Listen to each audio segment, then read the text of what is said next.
Eduardo Guerrero, better known as Eddie Guerrero. And it just dawned on me that it's been like since 2005, 7, 8. It's been 6 years since this man passed away. And I figured, I've done these my perspective videos. I've done them on Chris Benoit. I've done them on Owen Hart. I've done them on a few non-wrestling personalities. I recently did one on Smoking Joe Frazier. And I did one on Heavy D. All of which are available. And you can subscribe to my channel or just go to my channel and find them and check them out. So I figured, why not do one on one of my other favorite wrestlers? And Eddie was a favorite. From the famous Guerrero family. A family that is revered in the Hispanic community and in Mexico as say the Von Erichs was in Texas, or the Hart family was and still is in Canada. Guerrero, in my opinion, and this is more me just being a biased fan, I really believe this. Guerrero was easily the best and most successful of the Guerrero clan. This includes Gory Guerrero, the father, Hector, Mondo, Chavo, even Chavo Jr. Eddie reached the highest of anyone, of course, of anyone in that family. Let's go a career overview. My first impressions of Eddie Guerrero, I first saw him in 1995 on an edition of WCW Saturday Night. This was before Nitro. He had just gotten there, and if I'm not mistaken, he actually wrestled, I believe, Jushin Thunder Liger on that edition. And I knew of the Guerrero family. I remember Hector Guerrero from the mid to late 80s, seeing him a few times on World Championship Wrestling. And I was impressed, and I heard of Eddie Guerrero. Now, I had read about him in magazines such as The Wrestler and Pro Wrestling Illustrated, but I had never seen him before. So I was like, let's see what he's about. And one of the first things he did, and I've always been a fan of this move, especially when executed properly. The first thing that caught my attention was the man, basically to set up his now famous frog splash, the man did the brainbuster suplex, and that caught my attention immediately. I was like, whoa. Woo! I've always loved that move. One of these days I'm going to do a video on my top 10 favorite moves of all time. But back to Eddie. The next time I saw him was when Nitro first started being on the air. They had him in a match against Dean Malenko. And I was very impressed. And it made me a fan of Malenko too, because I was very impressed with the moves, the fluidity between these two. And I was like, man, this is awesome. And then the next time I saw him was against a young, and may I point out, sane Chris Benoit. And I was already familiar with Benoit from his first tour in WCW. So I knew what he was about. But him and Eddie had a hell of a match. In fact, they had like a couple of great matches on WCW Nitro. Of course, I think they were like 1-1 on that show, because Benoit won the first encounter, but then a few months later they had a second encounter on Nitro, in which I believe Eddie won that one. And from what I remember, it was a really great match. And these two, even their worst match, which I think was at ECW One Night Stand in 2005, even their worst matches together were still better than a lot of guys' best. So whenever these two got together, it was magic. But Eddie Guerrero was one of those guys that could pretty much get in the ring with just about anybody and make it at least a watchable match, or at least entertaining, if not flat out good. And WCW, he first won the United States Championship. Then he would later go on to pretty much dominate the Cruiserweight division as Cruiserweight Champion. And I think the only other title he had was I believe the World Tag Team Championship. He held that with Billy Kidman. And before all that, his first tour in the U.S., actually he was the ECW champion. Not the heavyweight champion, but the TV champion, defeating Dean Malenko. And not that long ago, I saw a couple of their classics with Dean Malenko and ECW. If you've never seen them, take my advice. Find them on YouTube. Get or rent Viva La Raza, the legacy of Eddie Guerrero from WWE, or get Cheating Death or Stealing Life, the Eddie Guerrero story from WWE. Guarantee you will not be disappointed watching those. And if I can go backwards even further, before Eddie came to the States, he had already seen some moderate success in Japan and Mexico. And in those places, he was both a beloved wrestler and a hated wrestler. In fact, from what I understand, his tag team with the late Art Barr, Los Gringos Locos, I believe it was pronounced, was one of the most hated tag teams in Mexican history. They were very, very despised. They were one of the definitions of an over heel. I'd say, from what I've read and saw, they were approaching the level of, say, the Dudleys in ECW. They caused near riots. That's how much they were hated. But fast forward back to WCW. It was there that pretty much Eddie first got on the national scene, along with his short brief trips in ECW before coming to WWE. When he left WCW to come to WWE, along with Eddie, as we know, was Dean Malenko, Perry Saturn, and Benoit, who also, they all knew each other from either ECW or Japan. So there was already an established friendship. At WWE, he wanted to be a success as European champion, Intercontinental champion, one half of the tag team champions when SmackDown had their own world tag team titles, and of course WWE heavyweight champion. But I think his biggest success story, and I'm speaking personally as a man, his biggest success was his overcoming of alcohol and drug addiction, which actually started in WCW, but it continued in WWE. And sometimes when a man is on a destructive path like that, it takes him almost losing everything for him to come to a crossroads and say, okay, I got a choice. I can either go down this road and die in disgrace, or I could turn around and make my life better. And I think when facing losing your wrestling career and almost losing your wife, of course Eddie's wife, of course we know, is Vicky Guerrero, and losing your children because you can't give up the addiction, that's a way of waking you up rather quickly.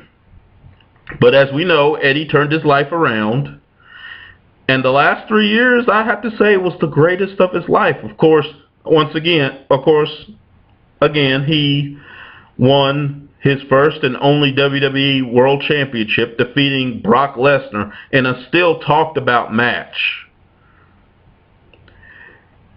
He would then go on to have memorable feuds with JBL. He had a brief skirmish with Kurt Angle. Of course, he actually had one in 2004, but in 2005 on SmackDown, in a number one contenders challenge tournament to challenge John Cena for the heavyweight championship, in my personal opinion, I feel that Kurt Angle and Eddie Guerrero had their best match.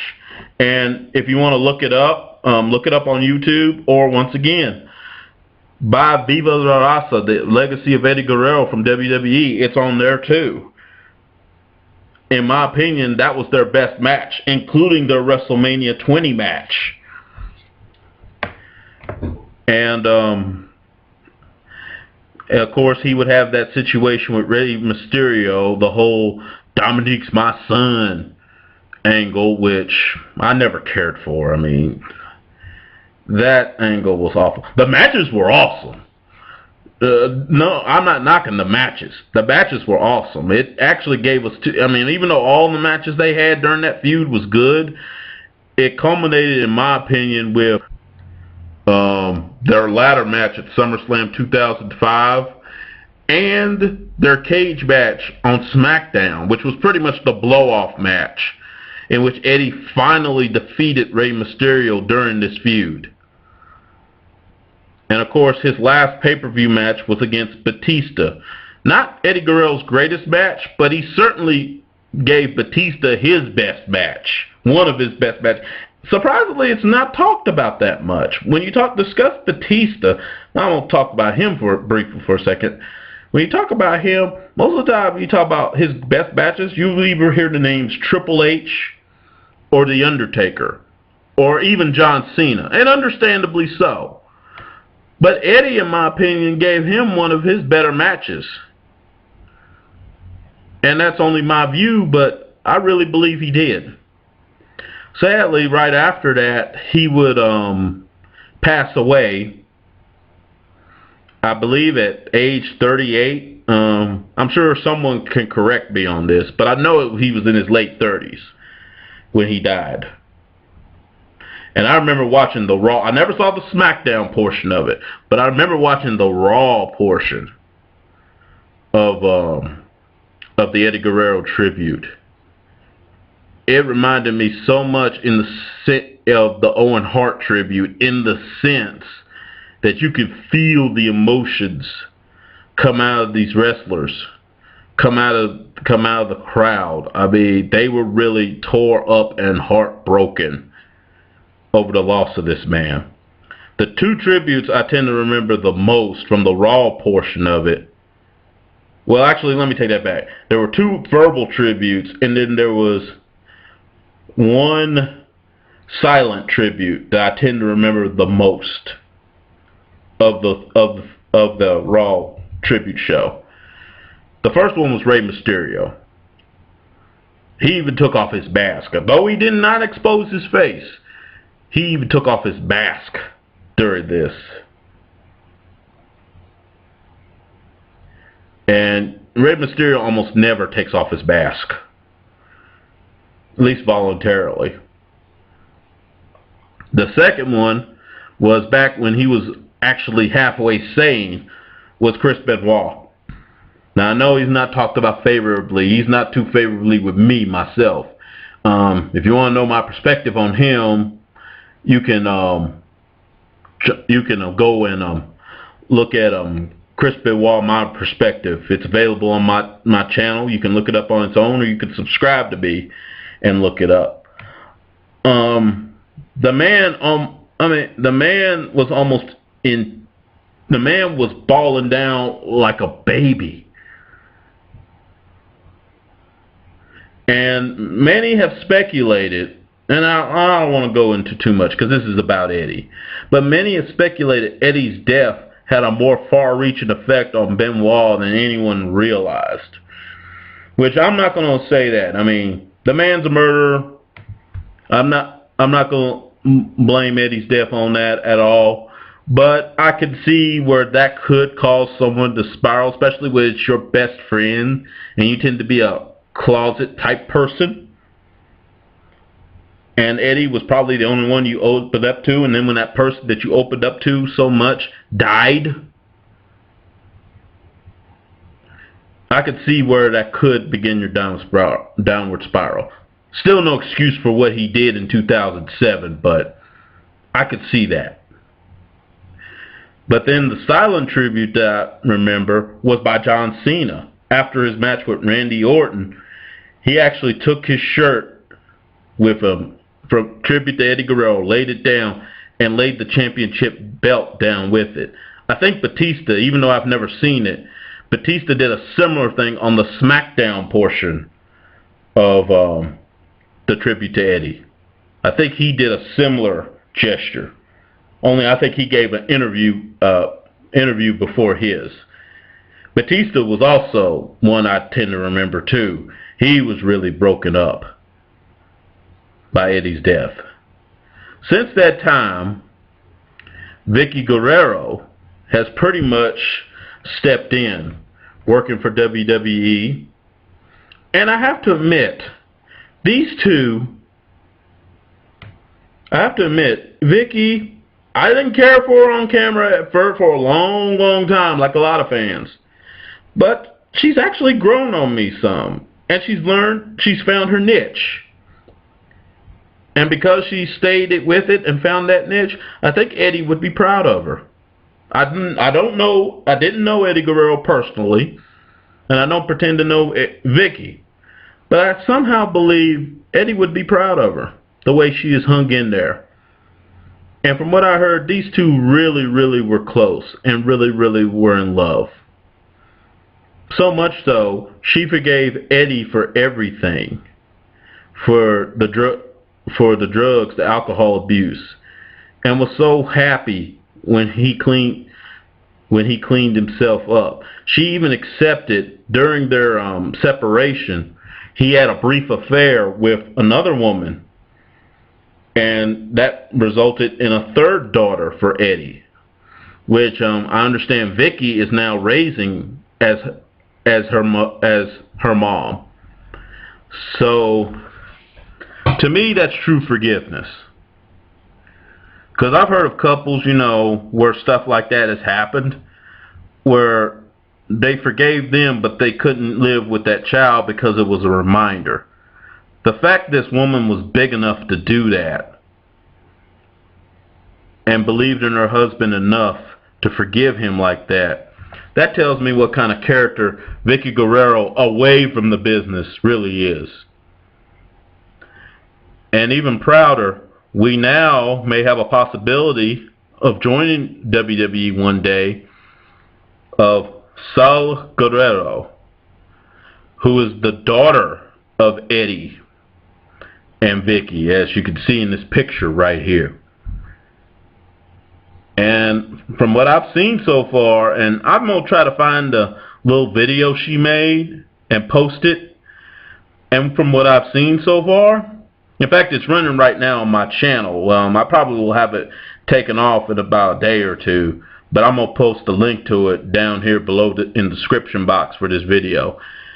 If she, basically, to describe her, she basically looks just like Vicky, except a younger, and I don't want to say more beautiful than Vicky, even though this woman, speaking as a man, is hot. If you ever seen younger pictures and younger videos of Eddie Guerrero in her younger days, the woman was pretty attractive.